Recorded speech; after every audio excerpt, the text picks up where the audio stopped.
Un American Bully de 90 libras que todos decían que estaba demasiado dañado para salvarse, no dejaba de ladrar en la puerta del garaje de su familia cada noche a las 2:47 a.m. en punto. Durante 7 días seguidos, este perro rescatado se negó a dormir, se negó a comer y se negó a dejar esa puerta del garaje. Lo que esta familia descubrió en la 8ª mañana te va a hacer revisar tu casa ahora mismo. Este es Tanque.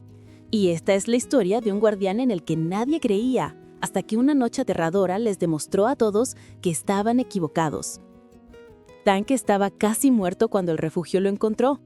Un refugio de alto sacrificio en Ciudad de México lo rescató de una bodega abandonada donde había estado encadenado sin comida ni agua durante semanas.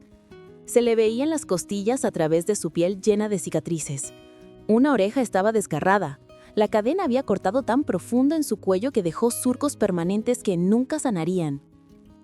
Cuando la familia Rodríguez entró a ese refugio buscando un perro familiar, el personal intentó dirigirlos hacia los cachorros. «Ese es intenso», dijo la directora señalando la jaula de Tanque. «Lo han devuelto 2 veces. La gente dice que es demasiado protector, demasiado agresivo». Pero María Rodríguez vio algo diferente. Detrás de todo ese daño, todas esas cicatrices, había algo más. Algo que parecía lealtad, esperando a alguien lo suficientemente valiente para aceptarla. «Nos lo llevamos», dijo ella. Su esposo Carlos no estaba convencido. «Tenemos 2 hijos, María. Ese perro parece que podría romper paredes». María se arrodilló frente a la jaula de Tanque. El perro masivo simplemente se quedó ahí sentado, perfectamente quieto, mirándola con ojos que parecían hacer una pregunta.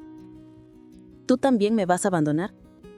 Su cola se movió una vez, solo una vez, pero fue suficiente. Tanque llegó a casa ese viernes con reglas claras. Se queda en el patio trasero por la noche, sin excepciones. A sus hijos, Emma de 8 años y Lucas de 5, se les instruyó darle espacio. La primera semana fue tranquila. Tanque comía sus comidas afuera, dormía bajo el porche y apenas hacía ruido. Nunca ladraba, nunca saltaba, nunca mostró agresión, pero observaba, siempre observando. Especialmente el garaje. Entonces comenzaron los ladridos. Semana 2, noche 1, 2:47 a.m. Los ladridos de Tanque rompieron el silencio. No eran ladridos agresivos, eran ladridos desesperados, del tipo que suena como una advertencia que no puedes ignorar. Carlos se tambaleó en boxers. «Tanque, silencio. Los vecinos van a llamar a la policía». Pero Tanque no se detuvo. Estaba plantado frente a la puerta del garaje, su cabeza masiva baja, su cuerpo rígido, ladrando a esa puerta como si algo del otro lado estuviera a punto de matarlos a todos. Carlos revisó el garaje. Nada. Vacío. Solo su auto, algunas cajas, el calentador de agua zumbando en la esquina. Pero Tanque se negó a moverse. Noche 2, 2:47 a.m. Mismo lugar. Mismos ladridos desesperados. Noche 3. Los vecinos empezaron a quejarse.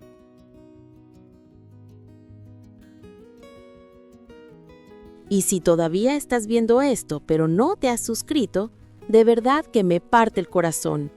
Historias como esta, historias sobre los perros que todos abandonan, necesitan gente como tú, que cree que cada alma merece una segunda oportunidad. Por favor, dale al botón de suscribirse. Te necesitamos en esta familia. Noche 4. Carlos llamó al veterinario. ¿Tal vez tiene demencia? ¿Algún tipo de trastorno de ansiedad? Noche 5. María intentó darle pastillas para dormir a Tanque. ¿No las tomó? Noche 6. Carlos instaló una cámara en el garaje. Las imágenes no mostraban nada. Solo un garaje vacío. Solo silencio. Noche 7. Todo el vecindario estaba harto. 3 familias habían presentado quejas por ruido. «O controlas a ese perro o llamamos al control de animales», dijo el tipo de al lado. Carlos y María tomaron una decisión que lamentarían por el resto de sus vidas. Se daron a Tanque. Esa séptima noche, a las 10 p.m., Le pusieron la inyección. Tanque luchó contra ella. Intentó pararse, intentó llegar a esa puerta del garaje, pero la medicación era demasiado fuerte. Sus piernas se doblaron, sus ojos se cerraron, y por primera vez en 7 días, la casa quedó en silencio. Las 2:47 a.m. llegaron y pasaron, sin ladridos, solo paz, solo sueño. Hasta las 5:30 a.m., María despertó con un olor, algo quemándose, algo malo. Corrieron escaleras abajo. Humo se filtraba por la puerta del garaje, la puerta a la que Tanque había estado ladrando durante 7 noches seguidas. Carlos la abrió de golpe. Las llamas subían por la pared detrás del calentador de agua. El panel eléctrico a su lado chispeaba, derretía, goteaba plástico sobre el piso de concreto. ¡Saquen a los niños!, gritó María. Evacuaron en 3 minutos. El departamento de bomberos llegó en 8. El jefe de bomberos salió 1 hora después, su rostro serio. Tienen suerte de haberse despertado cuando lo hicieron. 20 minutos más y toda esta casa se hubiera ido. Ese panel eléctrico ha estado en cortocircuito por al menos 1 semana. El fuego ya estaba quemando dentro de sus paredes. Las piernas de María cedieron. ¿Dentro de las paredes? Sí, quemadura lenta, asesino silencioso. No lo habrían olido hasta que rompiera. Para entonces tendrían tal vez 2 minutos para salir. Se volteó a mirar a Tanque aún atontado por la sedación, tirado en el césped con los ojos apenas abiertos. Pero incluso medio inconsciente, estaba mirando fijamente ese garaje. El jefe de bomberos siguió su mirada. ¿Es tu perro? Sí. ¿Ha estado actuando extraño últimamente? La voz de María se quebró. 7 días seguidos. Cada noche. 2:47 a.m. Ladrando a ese garaje. El jefe de bomberos se arrodilló frente a Tanque y lo saludó. Este perro salvó sus vidas. Los perros pueden oler incendios eléctricos días antes que los humanos. Él lo sabía.